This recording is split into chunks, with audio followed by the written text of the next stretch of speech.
حضرت ابراہیم کی سیرت کا ایک اور شاندار پہلو، آپ نے ایک بار ایک بڑا کمال کا منظر دیکھا کہ ایک بندے کو سمندر میں اس کی ہلاکت ہو گئی، سمندر میں وہ ڈوب کے مر گیا، مچھلیوں نے کھایا اس کی باڈی کو، تھوڑی دیر بعد اس کی لاش سمندر کے کنارے پہ آئی تو پھر جانوروں نے کھایا، اس کے بعد دیکھا کہ پرندے آئے، پرندوں نے بھی اس کی باڈی سے کھایا۔ آپ کے ذہن میں خیال آیا کہ یا اللہ، یہ بندے کو قیامت کے دن تو کیسے اٹھائے گا؟ ایمان تو تھا مگر اس کی باڈی کے اجزاء تو 3 الگ الگ مخلوقات کھا گئیں اور قیامت کے دن یہ واپس کھڑا ہونا ہے اس نے۔ تو سبحان اللہ، آپ نے اللہ سے کہا وَإِذْ قَالَ إِبْرَاهِيمُ، پھر یہ دیکھیں حضرت ابراہیم کا یہ واقعہ بھی قرآن میں موجود 3 پارے میں سورہ بقرہ۔ آپ کہتے ہیں وَإِذْ قَالَ إِبْرَاهِيمُ رَبِّ أَرِنِي كَيْفَ تُحْيِي الْمَوْتَى، اے اللہ، حضرت ابراہیم نے عرض کی کہ اے میرے رب مجھے دکھا دے تو مردے کیسے زندہ کرے گا۔ ارشاد ہوتا ہے قالا اولم تؤمن، اے ابراہیم تو ایمان نہیں لایا، تجھے یقین نہیں؟ قالا بلا ولکن لیطمئن قلبی، اے اللہ ایمان لایا ہوں، مجھے یقین ہے۔ فرمایا کہ اچھا 4 پرندے لے، فرمایا اس کو اپنے ساتھ ہلا لے، اپنے ساتھ مانوس کر لے، پھر ان کا ایک ایک ٹکڑا پہاڑ پر رکھ دے، منہن جزءا ثم ادعوہن یأتینک سعیا، فرمایا پھر انہیں بلا، وہ تیرے پاس چلے آئیں گے پاؤں سے دوڑتے، وَعْلَمْ أَنَّ اللَّهَ عَزِيزٌ حَكِيمٌ، اور جان رکھ اللہ غالب حکمت والا ہے۔ اب ہوا کیا، حضرت ابراہیم کو حکم ہوا کہ 4 پرندے لیں۔ اب آپ نے 4 پرندے الگ الگ لیے، مور لیا، کبوتر لیا، آپ نے مرغ لیا اور ایک گدھ لیا۔ ان 4 کو اپنے ساتھ تھوڑا ٹائم رکھا تاکہ وہ آپ سے انسیت پالے، تاکہ 4 کے بارے میں کنفرم بھی ہو جائے کہ یہی 4 ہے، کوئی اور مکس نہ ہو جائے۔ اس کے بعد آپ نے 4 کو ذبح کیا، 4 کا قیمہ بنایا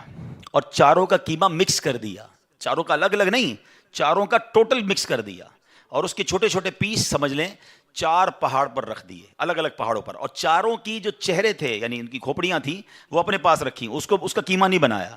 یعنی ان کے سر آپ کے پاس ہیں 4 پرندے کے، 4 کا مکس قیمہ ہو چکا ہے، اور 4 الگ الگ پہاڑ پر رکھ دیے۔ قرآن نے کیا کہا تو انہیں پکارو ہیں۔ اب یہ بھی ذرا میں آگے آ کے بتاؤں گا اس ایک خوبصورت آیت کے اس جز سے کیا سیکھنے کو مل رہا ہے۔ قرآن نے کیا کہا کہ انہیں پکارو، تو آپ نے کہا یا ایھا الدیک، اے مرغ، یا ایتھا الحمامہ، اے کبوتر، یا ایھا النسر، اے گدھ، یا ایھا الطاؤس، اے مور۔ آپ کی پکار پر وہ 4 پرندے جو ہیں ان کا قیمہ اب آسمان پر اڑنا شروع ہوا، 4 کا قیمہ اڑتا ہے، اور اب جس کا مرغ کا ہے وہ مرغ کی طرف، مور کا ہے تو مور کی طرف، کبوتر کا 4 کے جسم پورے کمپلیٹ ہوتے ہیں، سر نہیں ہے،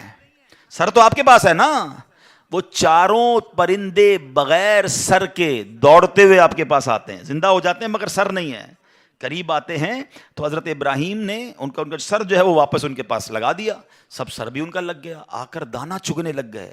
حضرت ابراہیم نے اپنی آنکھوں سے مردوں کو زندہ ہونے کا واقعہ دیکھا اور آپ کے دل کو اطمینان اور قرار آیا، یہ میرا رب یہ ہے۔ کیسے ہیں کہتے ہیں کسی کو شیر کھا جائے، کسی کو مچھلی کھا جائے، کسی کی سمندر میں موت آ جائے، معاذ اللہ کسی کے پرخچے اڑ جائیں، کوئی آگ میں راکھ ہو جائے،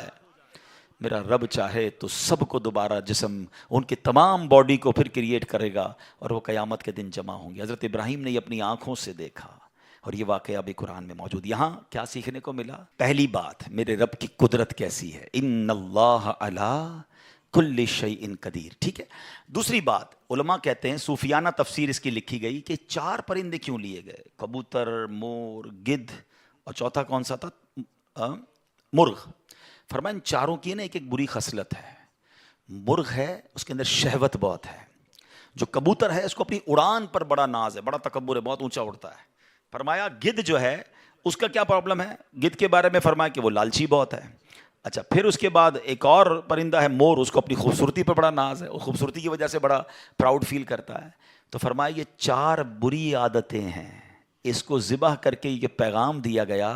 کہ اگر تم بھی اپنی اونچی اڑان، اپنے اونچے مرتبوں، اپنے اونچے مقام کا تکبر چھوڑ دو، اپنی خوبصورتی پر گھمنڈ کرنا چھوڑ دو، ہوس اور شہوت کے بعد اپنے آپ کو بچا لو، لالچ کر کے دنیا کے بال کے پیچھے بیڑا غرق اپنا نہ کرو، اگر ان عادتوں کو ذبح کر دو تو اللہ آج بھی تمہارے دل کو زندہ فرما دے گا۔